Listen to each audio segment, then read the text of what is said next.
লেখক, সম্পাদক আমাদের প্রিয় জাকারিয়া মাসুদ সাহেবকে ডেকে নিচ্ছি।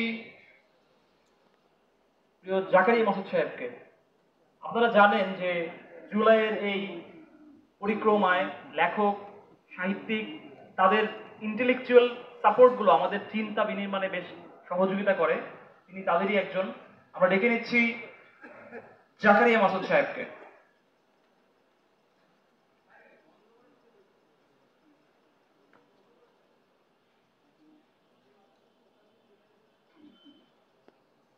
আসসালামু আলাইকুম ওয়া রাহমাতুল্লাহ। আলহামদুলিল্লাহ ওয়া সালাতু ওয়া সালামু আলা রাসূলিল্লাহ। লম্বা সময় নষ্ট না করে আমি খুব অল্প একটা কথা বলি। 5 তারিখের কথা আর কি। যে আমি আর আরেকজন ভাই সেই ড্যামরা থেকে আমরা রিক্সা নিয়ে এই আইডিবি ভবন পর্যন্ত আসতে পারছিলাম। রিক্সাওয়ালাকে কিছু টাকা ভাড়া বাড়াই দেওয়া হয়েছিল। তো এখান থেকে নামার পরে একজন লোক আমাকে বলতেছিল যে হুজুর, উনি জানেন না সাধারণত মাদ্রাসায় পড়ি বা না পড়ি, পাঞ্জাবি বাইরে দেখলে সবাই হুজুর বলে। বলতেছে হুজুর আজকে থেকে আপনারা লিটারেলি স্বাধীন হইলেন। তো আমি বললাম কেন ভাই, হঠাৎ করে মানে সে শার্ট প্যান্ট পরা। বলতেছে যে মানে সবসময় যখন জুলুম হয় এই জুলুমের তীরটা আপনাদের দিকে থাকে, এবং আমাদের বাংলাদেশের হিস্ট্রিতে যে সবচেয়ে বড় জালিম ছিল তার পতন হয়েছে।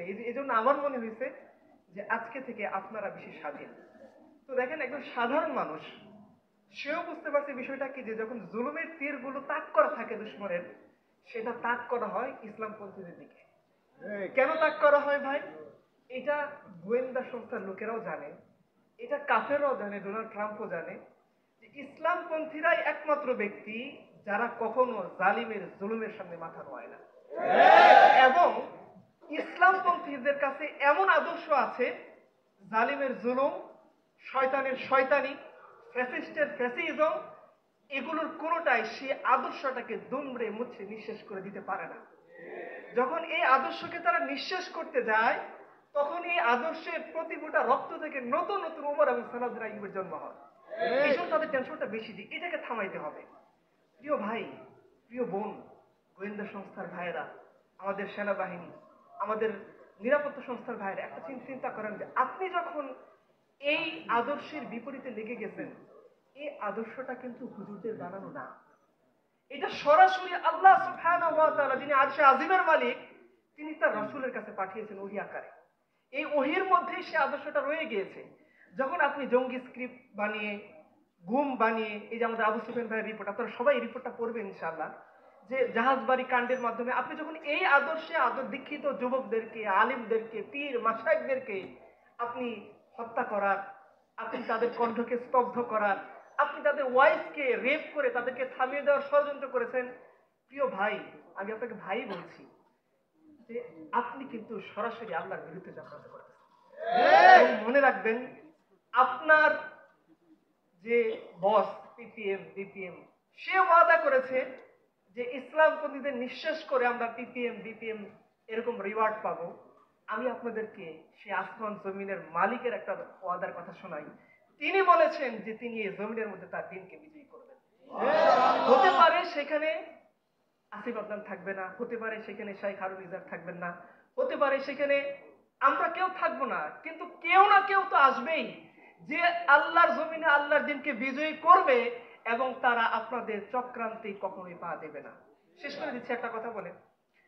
দেখেন, আপনারা সম্ভবত এই যে ইন্টারন্যাশনাল যে ক্রাইম ট্রাইব্যুনাল গঠন করছেন, সেটার যিনি চিফ, তার একটা ভিডিও বয়ান প্রথম আলোতে আছে, বিভিন্ন জায়গাতে আছে, আপনারা দেখতে পারেন।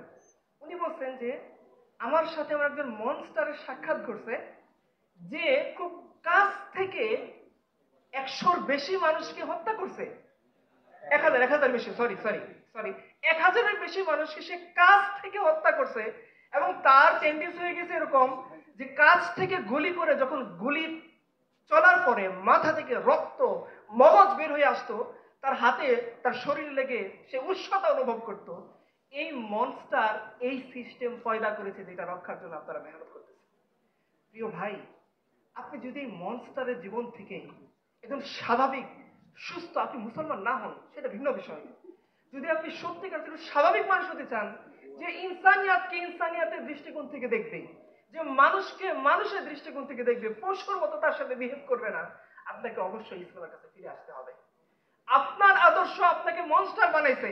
কারণ আপনার আদর্শ এগুলো নাটক না করলে আপনি পিপিএম বিপিএম উপাধি পাবেন না।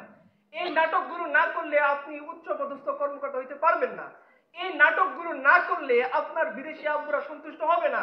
এই সিস্টেম, এই নিজাম, এই প্রচলিত বিদ্যমান কাঠামো, এই কাঠামো আপনাকে মনস্টার বানাইছে।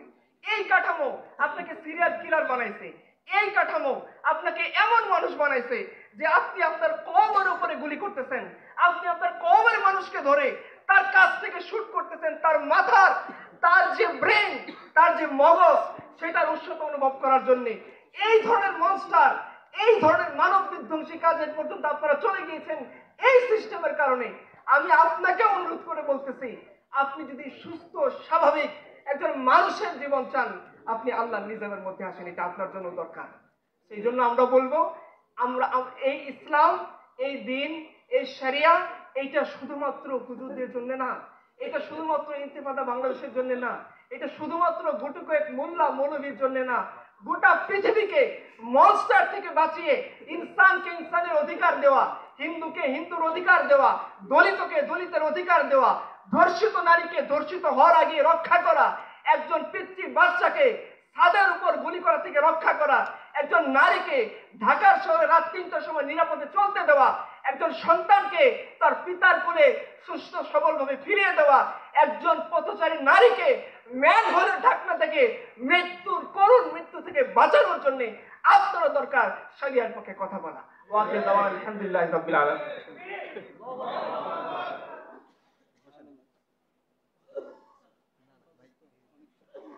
ধন্যবাদ, বেশ বলিষ্ঠ বক্তব্য শুনলাম।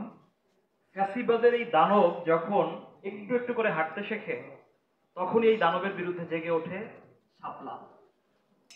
এই শাপলা ছড়িয়ে পড়েছিল গোটা দেশে। 2013 সালের শাহবাগ বিরোধী আন্দোলনের শহীদ মোহতারাম শহীদ শাহাদাতের পিতা মোহাম্মদ নাজিবউদ্দিন সাহেবকে এই